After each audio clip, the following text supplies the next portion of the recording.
Controlling space and pressing the advantage. You have to know which situations are favorable to you so you can try to get in them as much as you can. It's generally good to be below an enemy who's falling, and it's even better to be on the stage when an enemy is trying to return to the stage. Above and below.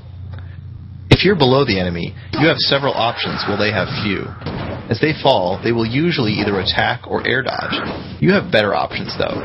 You can try to do an anti-air attack, often your up tilt with A or an upward smash, or you might jump and do an air attack.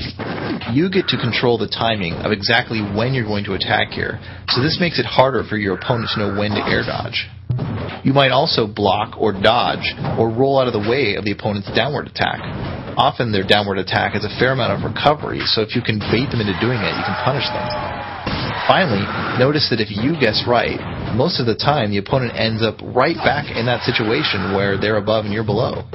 But if they guess right, they usually only get one hit and then the situation's over. If you get your opponent above you like this, make the most of it.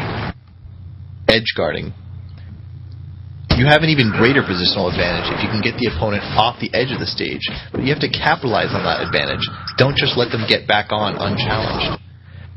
When the opponent is trying to get back to the stage, you can try those edge-hogging tricks I talked about earlier. Another option is to jump off the stage toward them, attack them, and then jump back. You don't risk that much by trying this, because you should be able to get back to the stage, but if you hit them, you might kill them.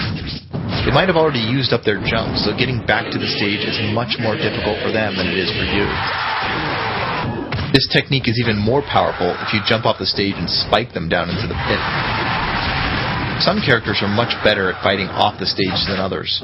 Look how far Meta Knight can fly off the stage and still return safely.